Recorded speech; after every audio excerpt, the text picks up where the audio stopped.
Baik, Assalamualaikum warahmatullahi wabarakatuh. Perkenalkan, nama saya Bambang Heri Sugiantoro dari kelas Biologi 1. Di sini saya akan membuat tugas akhir semester, yaitu yang berjudul gastrulasi dan neurusasi. Baik, apa itu gastrulasi? Langsung saja. Gastrulasi itu merupakan sebuah transformasi penting dalam perkembangan embrio. Nah, gastrulasi adalah tahap krusial dalam perkembangan embrio hewan, di mana itu terjadi setelah perkembangan sel yang cepat. Selama proses gastrulasi ini, blastula atau bola berongga sel tunggal yang terbentuk sebelumnya diubah menjadi struktur yang lebih kompleks bernama gastrula. Nah, adapun poin penting tentang gastrulasi. Yang pertama itu ada waktu di mana waktunya terjadi pada tahap awal perkembangan embrio, kemudian transformasi. Di mana blastula berongga diubah menjadi gastrula berlapis 3. Kemudian adapun proses dari gastrulasi ini, di mana melibatkan gerakan sel yang kompleks, terutama pada invaginasi, yang dimana invaginasi ini adalah sebuah sel dari satu bagian blastula melipat ke dalam dan membentuk lapisan baru di dalam bola. Yang kedua, migrasi. Migrasi adalah sel bergerak dari satu area blastula ke area lain. Kemudian ada hasil gastrula, di mana memiliki 3 lapisan sel germinal. Nah, di mana 3 sel germinal ini dibagi menjadi 3. Yang pertama ada ectoderm, mesoderm, terus kemudian ada endoderm. Nah, di ectoderm ini adapun pengertian ectoderm yaitu sebuah lapisan terluar yang nantinya berkembang menjadi kulit, rambut, dan juga kuku. Kemudian ada endoderm. Adapun juga pengertian endoderm yaitu lapisan dalam yang nantinya berkembang menjadi saluran pencernaan dan juga organ pernapasan. Selanjutnya ada mesoderm. Mesoderm ini lapisan tengah yang artinya berkembang menjadi otot, tulang, dan juga organ dalam. Selanjutnya, adapun di sini bisa dilihat contoh gambar dari 3 lapisan sel germinal tadi, yaitu ectoderm, mesoderm, dan endoderm. Terus di sini juga ada blastosol. Bisa kita lihat tanda panahnya. Pada endoderm itu adalah lapisan terluar. Ectoderm itu pada lapisan terluar yang kuning-kuning itu, yang kuning-kuning. Yang kuning itu yang melingkari itu lapisan terluar dari sel germinal. Kemudian ada endoderm. Endoderm itu bagian yang paling dalam di tengah, posisinya yang berwarna merah itu, yang akan melengkung ke dalam mengikuti anterior, dan juga di dalamnya si endoderm ini ada anterior dan juga blastosol. Nah, kemudian pada yang terakhir pada mesoderm. Nah, mesoderm ini itu yang warna biru, yang tanda panah mengarah warna biru, yang berbentuk bulat seperti bola yang banyak yang bersatu di kiri dan juga di kanan. Nah, mesoderm ini akan bisa berkembang yang akan memenuhi sebuah lingkaran tersebut dalam proses gastrulasi itu sendiri. Kemudian selanjutnya Dengan terbentuknya 3 lapisan sel germinal itu tadi, yang contoh pada gambar tadi. Nah, granulasi menjadi fondasi bagi perkembangan organ dan sistem tubuh yang kompleks. Nah, kemudian mengapa granulasi ini sangat penting untuk kita pelajari dan kita pahami? Karena granulasi merupakan proses fundamental atau gangguan pada proses ini dapat menyebabkan cacat lahir, sehingga pemahaman tentang granulasi sangat penting untuk perkembangan pengobatan baru bagi cacat lahir ini. Nah, kemudian kita masuk ke neuralisasi. Baik, kemudian di sini saya akan menjelaskan lanjutan dari granulasi tadi, mekanismenya. Nah, mekanisme granulasi secara umum, di mana granulasi sebagai suatu proses di mana sebuah sel-sel berkembang dan bermigrasi dalam embrio untuk mengubah massa sel dalam tahap blastokista menjadi embrio yang berisi 3 lapisan germinal primer, di mana migrasi sel-sel tersebut terjadi secara terintegrasi yang dilakukan melalui berbagai macam gerakan-gerakan morfogenik, di mana migrasi sel-sel atau lapisan sel-sel selama granulasi dimaksudkan untuk menempatkan area perspektif endoderm ke dalam membungkus embrio dengan perspektif ektoderm, di mana menempatkan mesoderm di antara endoderm dan ektoderm membentuk arkenteron atau bakal saluran pencernaan primitif. Kemudian hasil penting granulasi adalah bahwa beberapa sel pada atau dekat permukaan blastula berpindah ke lokasi baru yang lebih dalam, di mana hal ini akan mentransformasikan blastula menjadi embrio berlapis 3 yang disebut dengan granula. Saat granula terimplementasi di uterus, massa sel bagian dalam bentuk cakram pipih dengan lapisan sel bagian atas atau epiblast dan lapisan sel bagian bawah atau hipoblast. Di mana lapisan-lapisan homolog ini dengan lapisan pada cakram embrio itu terjadi atau kayak menyatu seperti itu. Kemudian granulasi terjadi melalui pergerakan ke arah dalam sel-sel lapisan seperti contoh di gambar, dia melengkung ke dalam, atau melalui primitive stick untuk membentuk mesoderm dan endoderm. Kemudian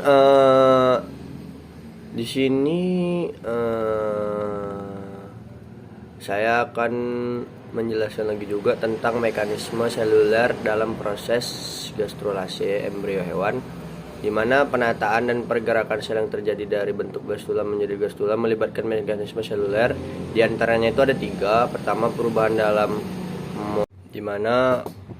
perubahan dalam motilitas sel, kemudian perubahan dalam bentuk sel, dan perubahan dalam adhesi seluler atau penempelan dari sel ke sel lain atau ke matriks ekstraseluler. Perubahan bentuk sel umumnya melibatkan organisasi sitoskeleton. Awalnya mikrotubula terorientasi paralel dengan sumbu dorsoventral embrio sehingga membantu pemanjangan sel sepanjang arah tersebut.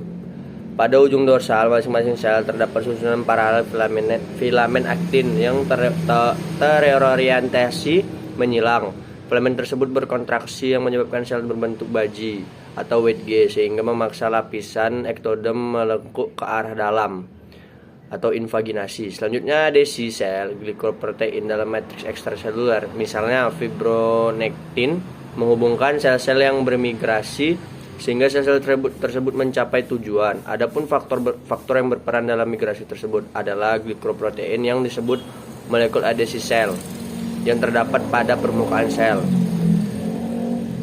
Kemudian di sini saya akan menjelaskan sedikit lagi proses granulasi secara lengkap, di mana dalam proses granulasi terjadi pembelahan dan perbanyakan sel, terjadi pula gerakan sel dalam usaha mengatur dan menderetkan mereka sesuai dengan bentuk dan susunan tubuh individu. Ada 2 kelompok gerakan, yaitu epiboli dan emboli, di mana epiboli atau gerakan melingkup terjadi di sebelah luar embrio, berlangsung pada bakal ektoderm, epidermis, dan saraf. Gerakan yang besar berlangsung menurut poros bakal anterior posterior tubuh, sementara bakal mesoderm dan endoderm bergerak atau epibole menyesuaikan diri sehingga ektoderm terus menyelimuti seluruh embrio. Contohnya perluasan ektoderm amfibia menuju blastoporus. Kemudian yang B, emboli, gerakan menyusup terjadi di sebelah dalam embrio berlangsung pada daerah-daerah bakal mesoderm, notochord, precorda, dan endoderm. Daerah-daerah itu bergerak di arah blastosol. Pada granulasi dibentuk oleh struktur dan bentuk blastula akhir. Granulasi dari blastula bundar dan berongga atau coeloblastula seperti pada Amphiococcus dan katak. Gerakan yang baku adalah invaginasi, blastula reptil dan aves termasuk blastula pipis seperti cakram, atau gerakan yang baku adalah involusi pada blastula mamalia atau blastosis. Gerakan yang menonjol adalah gerakan proliferasi sel yang menyusup dan menyebar pada blastula padat stereoblastula, dan gerakan yang menonjol adalah delaminasi atau proses blastula dibagi menjadi dua kelompok, yaitu blastula kelompok 1 di mana tidak mempunyai wilayah ekstra embrio melainkan seluruh bagian blastula merupakan wilayah intraembrio. Contoh seperti bulu babi, Amphibius, Amphiococcus, amfibi. Blastula kedua, kelompok kedua, blastula berlangsung pada suatu blastula yang merupakan diskus atau keping, blastodiskus atau blastoderm yang terdiri atas bagian intraembrio dan ekstraembrio. Ciri khas pada kelompok ini yaitu adanya alur primitif atau primitive stick. Contoh seperti aves dan juga kita mamalia. Nah, selanjutnya kita akan menjelaskan mengenai neuralisasi, di mana neuralisasi ini adalah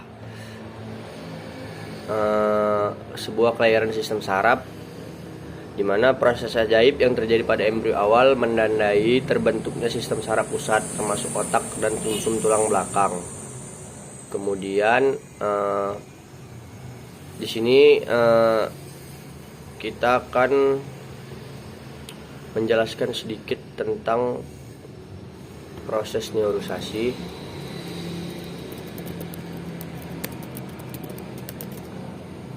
Proses tentang neuralisasi,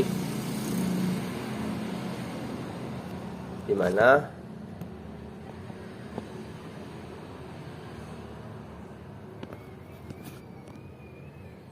kemudian neuralisasi juga sebuah perkembangan embrio berikutnya setelah tahapan gastrula, di mana tahap neuralisasi atau yang lebih dikenal dengan proses pembentukan neurula. Neurulasi berasal dari kata neuro yang berarti saraf. Neurulasi adalah proses penempatan jaringan yang akan tumbuh menjadi saraf. Kemudian jaringan ini berasal dari diferensiasi ektoderm, lalu sehingga disebut ektoderm neural. Sebagai penginduksi pada proses neurulasi adalah mesoderm notochord yang terletak di bawah ektoderm neural. Neurulasi dapat juga diartikan sebagai proses awal pembentukan sistem saraf yang melibatkan perubahan sel-sel ektoderm bakal neural. Proses neurulasi dimulai dengan pembentukan keping neural atau neural plate, di mana lipatan neural atau neural fold serta penutupan lipatan ini untuk membentuk neural tube yang terbenam dalam dinding tubuh dan berdifferensiasi menjadi otak dan korda spinalis. Kemudian tahap neurula merupakan tahap pembentukan bumbung saraf atau neural tube. Kemudian menurut Carlson pada tahun 1988, neurulasi merupakan periode perkembangan yang dimulai dari pembentukan keping saraf atau neural pad dan berakhir dengan penutupnya bumbung saraf atau neural tube. Walaupun tahap neurulasi dikenal dengan tahap pembentukan bumbung saraf, namun seiring dengan pembentukan bumbung saraf, ini juga terjadi atau berlangsung pembentukan notochord atau somit atau epimer mesoderm dorsal. Kemudian mesomer atau mesodem intermediate dan hipomer mesodem lateral, itu terjadi interaksi antara notochord dan ektodem sangat penting dalam perkembangan. Kemudian notochord mengarahkan ektodem membentuk bumbung saraf yang nantinya akan berdiferensiasi membentuk otak dan sumsum tulang belakang. Kemudian aksi notochord menginduksi ektodem membentuk bumbung saraf disebut induksi embrio primer. Dan respon seluler dari keping saraf menjadi bumbung saraf disebut neurulasi. Nah, pada hakikatnya neuralisasi terbagi menjadi dua tipe berdasarkan proses pembentukan neural tube. Yang pertama itu neurulasi primer. Selama proses neuralisasi primer, ektodem dibagi menjadi 3 area peruntukan sel, yaitu bagian ektodem ditempatkan pada bagian internal sel ya. Kemudian bagian ektodem yang ditempatkan pada bagian internal neural tube yang akan membentuk otak dan sumsum tulang belakang.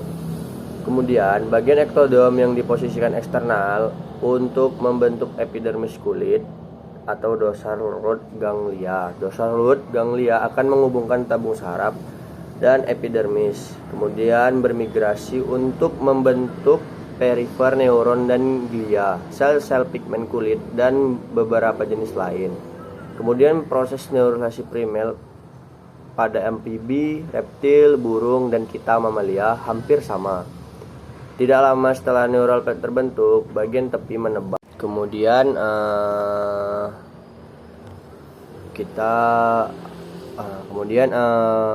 tadi lanjutannya proses neuralisasi primer pada amfibi, reptil, burung, dan mamalia hampir sama. Tidak lama setelah neural plate terbentuk, bagian tepi menebal atau neural fold dan bergerak ke atas untuk membentuk lipatan saraf, sedangkan saraf berbentuk U atau neural plate atau neural groove muncul di tengah neural plate, membagi massa sel ektodem depan sisi kanan dan kiri embrio, di mana lipatan saraf yang bermigrasi ke atas garis tengah embrio akhirnya berfusi atau menyatu untuk membentuk tabung saraf atau bumbung neural atau neural tube dan memisahkan diri dari ektodem di atasnya. Kemudian sebagian besar sel-sel di bagian dorsal bumbung neural akan menjadi dorsal root ganglia. Selanjutnya ada neuralisasi sekunder. Proses neuralisasi ini terjadi dengan ditandainya pembentukan neural tube tanpa adanya pelipatan ektodem neural, melainkan pemisahan ektodem neural dari lapisan ektodem epidermis, baru kemudian membentuk neural tube. Proses ini terjadi pada ikan. Kemudian ektodem adalah lapisan yang paling atas akan membentuk sistem saraf pada embrio dan seterusnya membentuk otak, tulang belakang, kulit, serta rambut.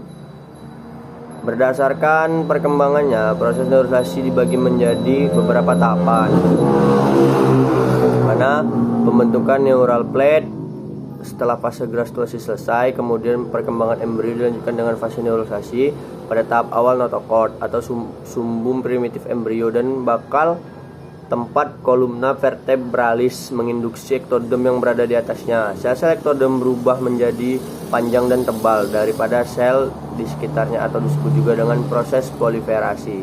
Sel-sel membentuk lempeng saraf atau neural plate. Pembentukan ini terjadi pada bagian dorsal embrio, tepatnya di daerah kutub animal. Kemudian pembentukan neural fold setelah neural plate terbentuk, maka akan diikuti dengan penebalan bagian neural plate itu sendiri.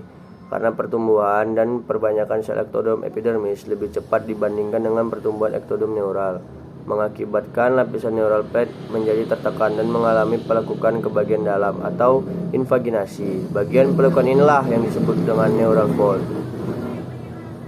Kemudian terbentuknya neural crest. Pada awal terbentuknya neural tube, bagian dorsal tube yang dekat dengan kutub animal masih menempel pada sel-sel ektodem epidermis. Pada bagian yang menempel tersebut terdapat sel-sel ektodem neural yang tidak ikut serta membentuk neural tube.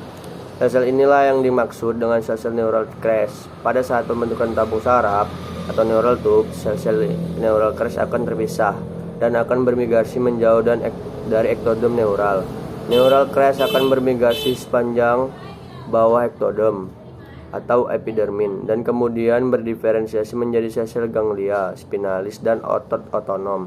Sebagian neural crest berdiferensiasi menjadi sel-sel mesenkim. Mesenkim yang berasal dari neural crest disebut ektomesenkim. Kemudian sel-sel neural crest yang terlepas dari tepi lateral lipatan neural menghasilkan ganglion spinal dan ganglion sistem autonom,